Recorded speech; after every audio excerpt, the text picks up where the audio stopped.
नांदगाव खंडेश्वर येथील प्रहार पक्षाचे कार्यकर्ते शहरातील नागरिकांच्या समस्येचे निवेदन राज्यमंत्री बच्चू कडू यांच्याकडे घेऊन गेले असता जनतेच्या समस्येचे निराकरण करण्याकरिता राज्यमंत्री बच्चू कडू यांनी संबंधित अधिकाऱ्यांची आढावा बैठक शुक्रवार 30 जानेवारी 2021 रोजी शासकीय विश्रामगृह अमरावती येथे सायंकाळी 6 वाजता घेतली। या बैठकीला नांदगाव खंडेश्वर शहराचे नवनियुक्त तहसीलदार यादव, उपविभागीय अधिकारी पियुष चिवंडे, भूमी अभिलेखचे अधिकारी भावसार, नगरपंचायतच्या मुख्याधिकारी मीनाक्षी यादव, महावितरणचे उपकार्यकारी अभियंता विलास शिंदे हे उपस्थित होते।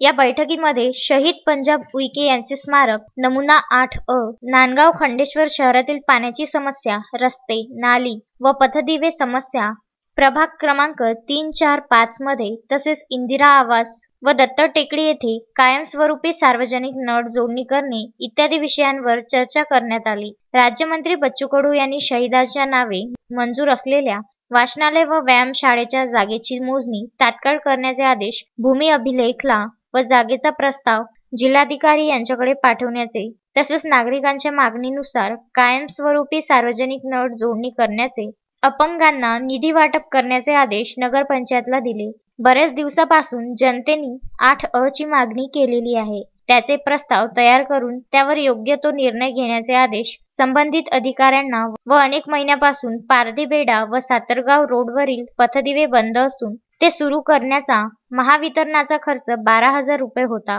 पण तेवढी रक्कम सुद्धा नगरपंचायत जवळ नसल्यामुळे त्या रक्कमचा भरणा राज्यमंत्री बच्चू कडू यांनी स्वतः महावितरणकडे करून संबंधित पथदिवे तात्काळ सुरू करण्याचे आदेश महावितरणाला दिले। तसेच बैठकीमध्ये वरील सर्व विकासात्मक कामे करण्याकरिता निधीची उपलब्धता करून देण्यात येईल असे राज्यमंत्री बच्चू कडू यांनी सांगितले।